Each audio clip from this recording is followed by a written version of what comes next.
diesel fuel, benzene, oil, or any other kinds of flammable liquids and hazardous chemicals. However, they can carry harmless stuff such as corn syrup or milk. But when one of these tankers comes off the tracks, there's always disaster. Usually these kind of cars are handled with care without problem. If you were to ask the folk of Wyoming, Wisconsin, they would think differently. On March 4th, 1996, the 81-car Wisconsin Central train was running between Stevens Point, Wisconsin and Neenah. It came into the sleepy town of Wyoming at 5:49 in the morning, going approximately 48 miles an hour on a downgrade. Little did the crew know there was trouble ahead. Just ahead was a damaged rail that wasn't fixed by malware. The locomotive and 16 cars passed over the switch without incident. However, the rest of the train wasn't so lucky. 37 of the cars at the back of the and 16 cars passed over the switch without incident.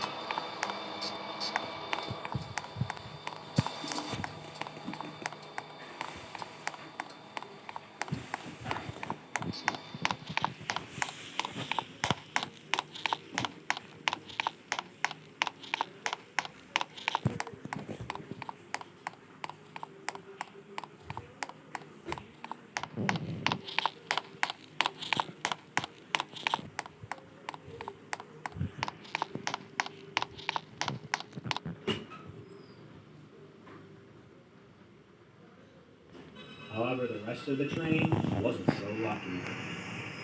37 of the cars at the back of the train jumped the tracks and slid all across the area, including 7 tankers filled with liquefied petroleum gas, 7 tank cars with propane, and 2 tankers with sodium hydroxide. One of them goes off like a bomb, and within seconds, the entire area explodes into a wall of fire. 3 tanker cars explode, spilling LPG and propane everywhere. The conductor of the train cut the train after the first 9 cars and proceeded onward 1.5 miles. He informed local law enforcement of the hazardous materials the train was carrying and instructed to tell the fire chief. Within seconds, fire departments all across the county rush to the scene, and they're stunned by what they see.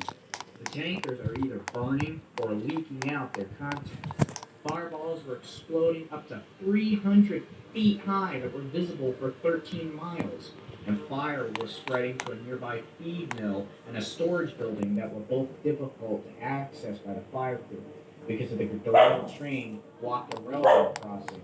High-tension cables were also falling on the derailment, which caused secondary electrical problems. Electricity and natural gas service to 25% of the people of Wyoming had to be shut off, and city water services had to be shut off because of a rupture in the water main. The Wisconsin Central Railroad informed the firefighters that the tankers could withstand approximately 90 minutes of fire before blowing up. Additionally, the head end of the train was rolled back to the accident scene and pulled 7 of the train cars that were not derailed and ran. At this point, the fire chief feared that there was a risk of a levee, or boiling liquid expanding vapor explosion, which is basically an explosion that is caused by a rupture of a vessel containing a pressurized liquid that reaches a temperature way beyond its boiling point, and it results into a huge explosion.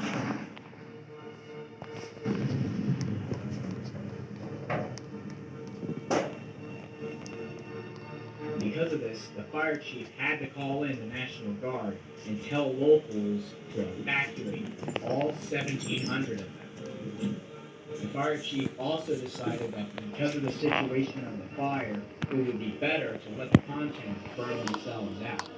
However, residents were worried about their pets that they had left behind. The acting fire chief, however, declared the situation too dangerous to the public and emergency personnel to mount a pet rescue. Fearing an even worse disaster, his decision was overruled by the governor's office. The Emergency Operations Center organized an official pet rescue to take place on March 8th. The National Guard pitched in to help with the rescue. Using flak jackets and armored personal carriers, they escorted pet owners to their homes to pick up the animals that they had left behind. It was deemed a success, and they got out of there. It takes 16 days, but finally the fire was put out. As bad as it was for the town, we can all agree it could have been much worse. On March 20th, officials in charge of evacuation and disaster recovery declared the town safe for residents to return, and the people of Wyaliga went back to their homes. But everybody was asking the same question. How could this happen? And why? What was the culprit? Vandals? A bad rail? A heat kink? Well, subsequent investigations revealed that the derailment was caused by an undetected fractured heel block and switch. The fracture then propagated through several bolt holes, and a contributing factor was a lock bar that had been missing for approximately a year. Track circuits, however, can detect some, but not all broken rails.